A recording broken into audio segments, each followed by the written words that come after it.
Sob os céus nublados de Donetsk, ao amanhecer do dia 27 de maio, um veículo aéreo não tripulado, o Bayraktar TB2, operado pelo 14º Regimento da Ucrânia, patrulhava silenciosamente a 6.000 metros de altitude. Sua câmera eletroóptica avançada varria as colinas baixas perto de Orlikhavka, onde a guerra incessante deixou marcas profundas. Crateras fundas de ataques de artilharia, carcaças carbonizadas de tanques e veículos blindados e terra revirada por bombardeios constantes. Imagens em tempo real, transmitidas para um posto de comando escondido em uma floresta densa a 50 quilômetros de distância, revelaram um alvo incomum. Uma grande peça de artilharia autopropulsada, camuflada sob redes, acompanhada por 3 caminhões de munição e um grupo de 6 soldados se movendo por perto. Analistas de inteligência ucraniana, após examinarem as imagens do drone, confirmaram o alvo como um M1989 Koksan, um obuseiro autopropulsado de 180 mm de origem norte-coreana, algo raro em campos de batalha modernos. Com seu cano de 180 mm, o Koksan pode disparar projéteis de 80 kg a até 40 km com munição padrão, ou 60 km com munição de alcance estendido, a uma cadência de 2 a 3 disparos por minuto.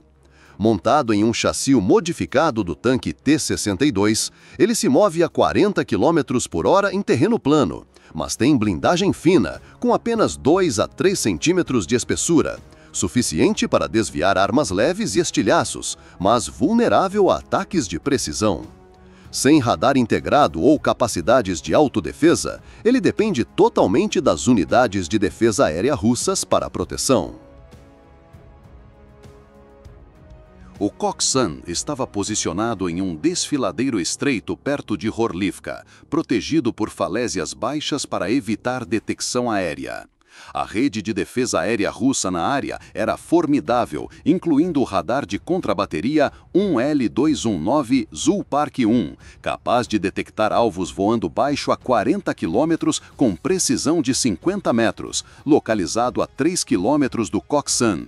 E o sistema de defesa aérea Pantsir S-1, equipado com 12 mísseis 5-7E-6, velocidade de 3 vezes a do som, alcance de 19 km, teto de 15.000 metros e 2 canhões automáticos de 30 mm, 5.000 disparos por minuto, posicionado a 5 km de distância. Isso representava um grande desafio, exigindo coordenação impecável para qualquer ataque, mas oferecendo à Ucrânia uma chance de golpear as forças russas e norte-coreanas. O comandante da unidade imediatamente reuniu equipes de reconhecimento por drone e equipes de foguetes M142 HIMARS para planejar a destruição. 3 caminhões de munição, cada um Kamaz 5350, com capacidade de 6 toneladas, carregando cerca de 50 projéteis de 180 mm e blindagem de meio centímetro, estavam estacionados a 50 metros do obuseiro. 6 soldados, provavelmente a tripulação do Koksan, inspecionavam equipamentos com lanternas fracas para evitar detecção. Um veículo de comando BTR-80, com uma antena de rádio de 3 metros, foi avistado a 500 metros de distância, indicando uma unidade de comando no nível de pelotão. O radar Zoopark-1, a 3 km, escaneava a cada 10 segundos, conectado ao Pantsir S-1 por comunicações criptografadas. O desafio era claro: qualquer foguete HIMARS, por mais preciso que fosse, corria o risco de ser interceptado pelo Pantsir S-1 sem um plano de distração. Nas 72 horas seguintes, a equipe do 14º Regimento elaborou um plano detalhado em 3 fases: coleta de inteligência, distração e ataque. A estratégia se baseava em experiências de operações anteriores, como a destruição de outro Koksan perto de Bakhmut em fevereiro. A coleta de inteligência começou imediatamente após a identificação do Koksan. 2 drones Bayraktar TB2 foram usados continuamente, voando a 6.000 metros para evitar o radar russo. Cada Bayraktar TB2, pesando 650 quilos, com uma autonomia de voo de 27 horas, era movido por um motor Rotax 912 de 100 cavalos de potência e equipado com navegação independente por GPS e sistema inercial. Sua câmera eletroóptica de resolução 4000, capaz de zoom detalhado a 10 km, e links de dados criptografados com padrão AES-256 resistiam aos sistemas de guerra eletrônica russos, como o Krasuka-4. Voos diários de reconhecimento de 12 horas capturavam todos os movimentos do Koksan e seus veículos de apoio. Cada Bayraktar TB2, pesando 650 quilos, com uma autonomia de voo de 27 horas, era movido por um motor Rotax 912 de 100 cavalos de potência e equipado com navegação independente por GPS e sistema inercial. Sua câmera eletroóptica de resolução 4000, capaz de zoom detalhado a 10 km, e links de dados criptografados com padrão AES-256 resistiam aos sistemas de guerra eletrônica russos, como o Krasuka-4. Voos diários de reconhecimento de 12 horas capturavam todos os movimentos do Koksan e seus veículos de apoio. Voos diários de reconhecimento de 12 horas capturavam todos os movimentos do Koksan e seus veículos de apoio. As imagens mostravam o obuseiro se deslocando 200 metros por dia, mas permanecendo dentro de um raio de 500 metros do desfiladeiro. Equipes de reconhecimento usaram software de análise de imagens em 3 dimensões para mapear o terreno do desfiladeiro, identificando ângulos de tiro ideais e rotas de retirada potenciais. As coordenadas foram verificadas 3 vezes por equipes de análise independentes para garantir precisão. Escoteiros também notaram uma unidade de infantaria russa a 2 quilômetros do Koksan, com cerca de 20 soldados armados com fuzis AK-12, metralhadoras RPK-16 e 2 veículos blindados BMP-2 com canhões de 30 mm, provavelmente uma equipe de segurança. A fase de distração visava neutralizar as defesas aéreas russas por uma janela de 60 a 90 segundos. A equipe optou por usar 2 munições de Loitering Switchblade 300, cada uma com 60 centímetros de comprimento, pesando 2,5 kg, carregando uma ogiva de fragmentação de meio quilo, com velocidade máxima de 185 km por hora e tempo de voo de 15 minutos. Controlados por GPS e câmeras a bordo, o Switchblade podia atingir alvos a 10 km com precisão. Eles mirariam um depósito de munição falso a 8 km do Koksan, construído com contêineres de metal e redes de camuflagem para enganar a inteligência russa. O depósito falso, em um campo aberto, incluía barris de combustível vazios para produzir fumaça densa ao serem atingidos.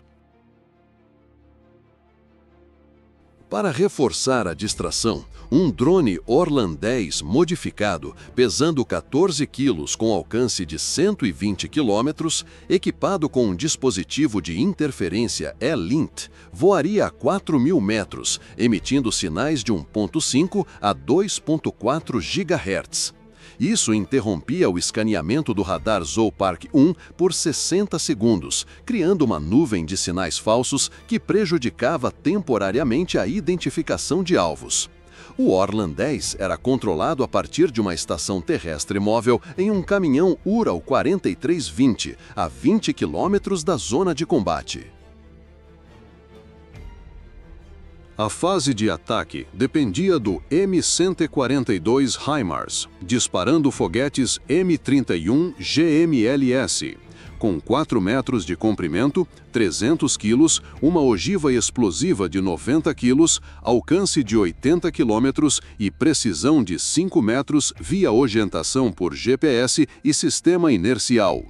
Operado por uma equipe de 3 pessoas, o HIMARS podia lançar 6 foguetes em 20 segundos e se reposicionar imediatamente para evitar contra-ataques. O sistema foi posicionado em um vale a 60 quilômetros do alvo, protegido do radar russo pelo terreno. A equipe do HIMARS, com um lançador e 2 veículos de reabastecimento, estava pronta para se deslocar em 15 minutos se detectada. O plano exigia que os foguetes fossem lançados 10 segundos após o sinal da equipe de reconhecimento, aproveitando a breve janela em que as defesas aéreas russas estavam distraídas. Para combater possíveis interferências de GPS por guerra eletrônica russa, o HIMARS usava um sistema de navegação inercial como reserva para manter a precisão.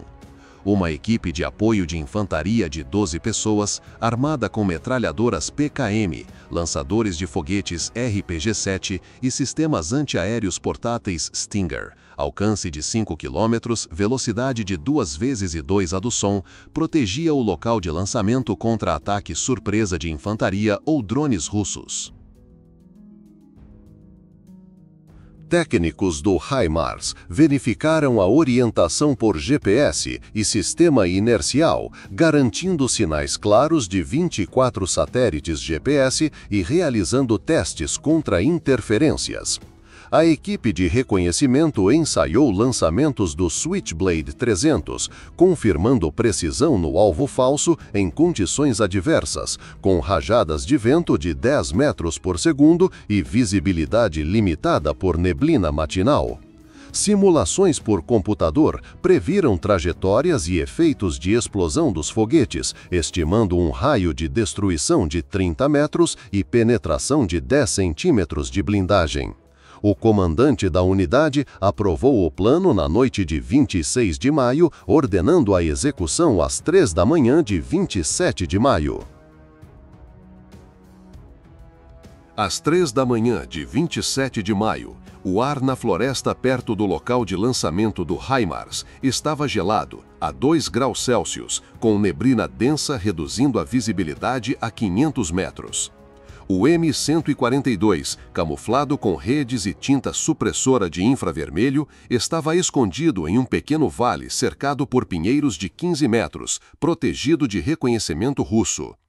Técnicos, usando coletes 6B45, 7 quilos, resistentes a munições de 7 mm e 62, fizeram verificações finais no sistema de orientação, inserindo coordenadas do alvo e confirmando sinais de GPS. Todas as emissões de rádio foram desativadas, com comunicações limitadas a links de fibra óptica criptografados com a equipe de reconhecimento. 3 equipes de escoteiros de 4 pessoas moveram-se para postos de observação a 10 a 15 quilômetros do Coxswain, carregando o Switchblade 300, Orlan 10 e tablets militares Panasonic ToughPad FZ-G1, com software de análise de imagens em tempo real e bateria de 12 horas. A equipe de distração, com 6 membros, montou lançadores móveis para o Switchblade em uma colina baixa a 5 km do depósito falso, armada com fuzis AK-15, estoque dobrável, 600 disparos por minuto e granadas RGD-5, raio de destruição de 5 metros para autodefesa contra a infantaria russa. Na retaguarda, o coronel monitorava as operações por telas conectadas ao Bayraktar TB2.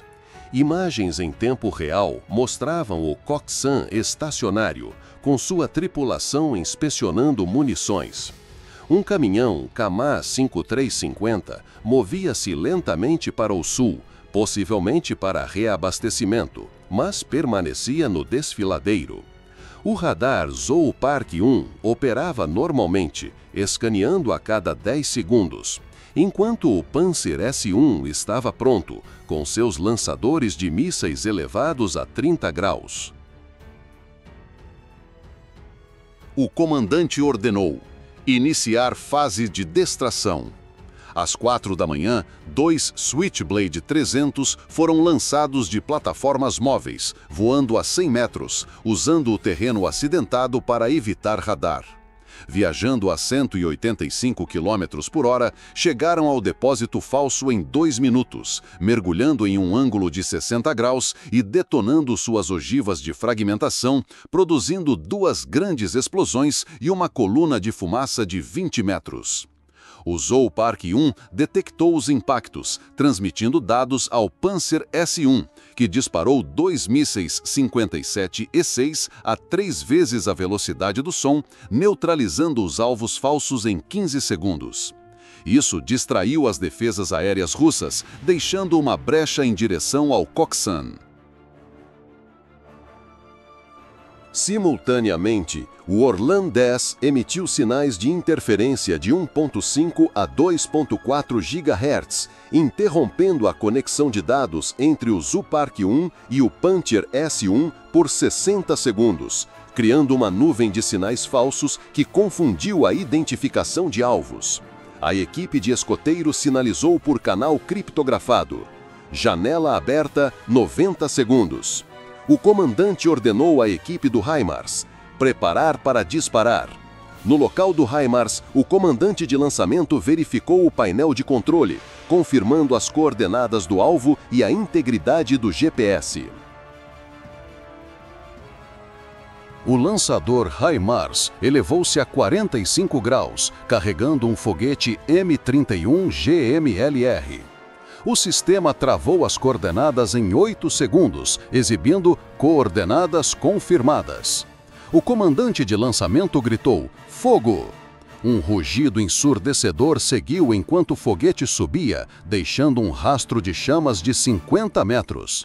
A 100 metros de altitude, o M31 GMLR seguiu uma trajetória parabólica, atingindo 2,5 vezes a velocidade do som, 3.000 km por hora.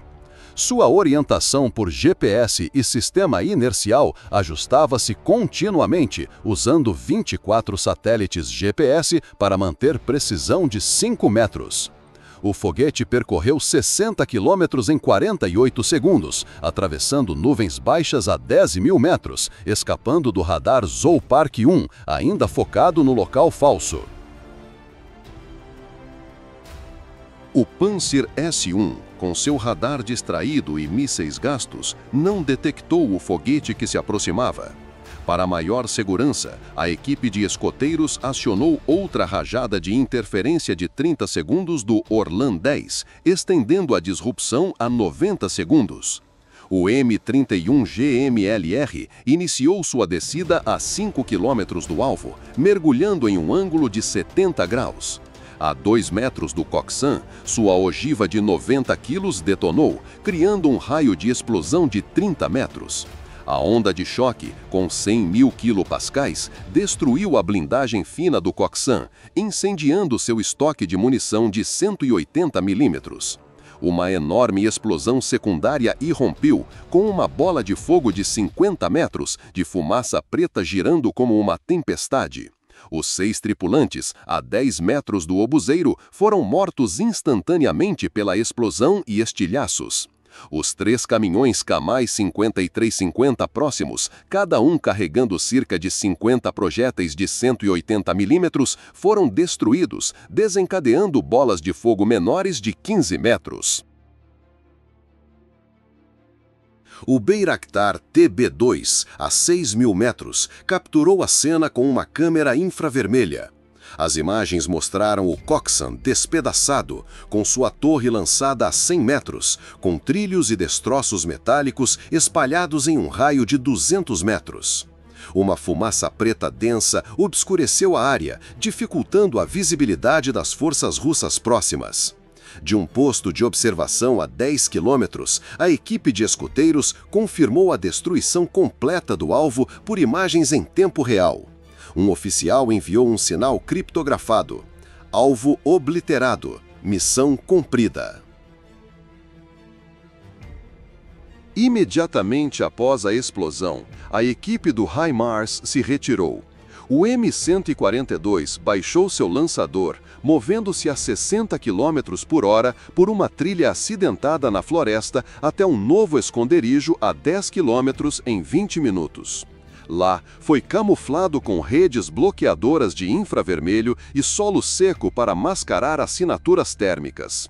Os técnicos desativaram todos os eletrônicos, deixando apenas um receptor criptografado para comunicação com o quartel-general. A equipe de infantaria de 12 pessoas manteve um perímetro defensivo pronta para conter ataques de infantaria ou drones russos. As equipes de escoteiros recuperaram equipamentos não utilizados, incluindo 2 Switchblade 300 e o Orlan 10, dispersando-se por trilhas separadas para evitar detecção. Uma equipe usou um veículo off-road UAAS 469, motor de 2.700 cm3, velocidade máxima de 100 km por hora, movendo-se sob a cobertura de árvores para evitar drones russos, enquanto outra viajou a pé por caminhos estreitos na floresta, carregando equipamentos em mochilas impermeáveis Pelican 1600, de 6 kg. Em 30 minutos, todas as equipes alcançaram pontos de encontro seguros a 20 quilômetros da zona de combate. A rede de defesa aérea russa, embora tenha detectado o ataque tardiamente, não conseguiu responder. O Zoopark-1 registrou a enorme explosão no local do Koksan, mas não pôde rastrear a origem do foguete devido à interferência do Orlan 10. O Panzer S-1, após disparar 2 mísseis contra o alvo falso, não teve tempo para recarregar e escanear. Uma unidade de infantaria russa com 2 veículos BMP-2 e 20 soldados chegou 30 minutos depois, encontrando uma cratera de 5 metros e metal queimado e munições espalhadas. A fumaça densa e o terreno do desfiladeiro limitaram a visibilidade e frustraram esforços para rastrear as forças ucranianas. Um drone russo, possivelmente um Orlan 30 com câmera infravermelha e 5 horas de autonomia, escaneou a área, mas não detectou o HIMARS nem as equipes de escoteiros.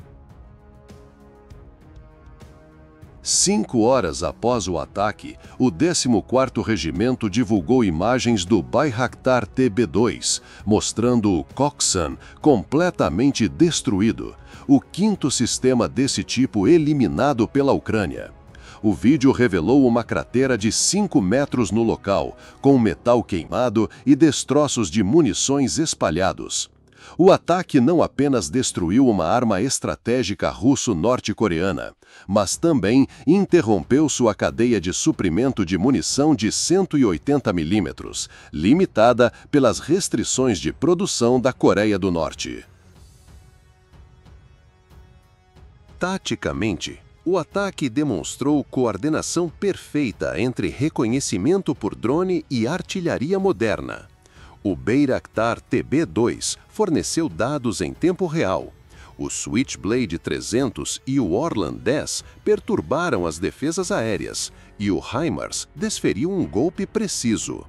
A precisão de 5 metros do foguete M31 GMLRS destacou o impacto da ajuda militar ocidental no campo de batalha. A estratégia de distração, combinando interferência eletrônica e ataques a alvos falsos, explorou fraquezas na rede de defesa aérea russa, dependente da operação sincronizada do Zoopark-1 e do Panzer S-1. Geopoliticamente, o evento destacou os laços militares da Rússia com a Coreia do Norte, sob intenso escrutínio internacional.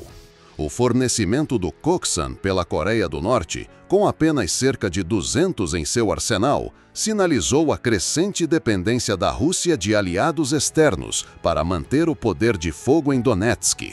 O vídeo, posteriormente publicado pela News Ukraine, serviu como prova de vitória e ferramenta de propaganda, elevando o moral ucraniano e alertando adversários. A destruição do Koksan levantou questões sobre a capacidade da Rússia de manter o suprimento de armas norte-coreanas, já que esses sistemas enfrentam perdas repetidas. Com um número limitado de obuseiros Koksan nas mãos russas, cada perda reduz significativamente suas capacidades de artilharia de longo alcance, cruciais para a estratégia defensiva de Donetsk. Para a Ucrânia, a vitória reforçou a confiança em tecnologias avançadas e táticas, afirmando o papel central de sistemas como HIMARS e Bayraktar TB2 na contenção de ameaças complexas. O ataque, embora tenha durado apenas minutos, resultou de um planejamento meticuloso, coordenação precisa e coragem das unidades ucranianas. Das horas de reconhecimento do Bayraktar TB2 aos tensos segundos enquanto o foguete M-31 GMLRS rasgava o céu, cada passo foi executado com precisão quase perfeita. Essa vitória não foi apenas um golpe significativo contra as forças russas e norte-coreanas, mas também um testemunho da crescente maestria da Ucrânia em tecnologia moderna e táticas inovadoras para obter vantagem no campo de batalha de Donetsk.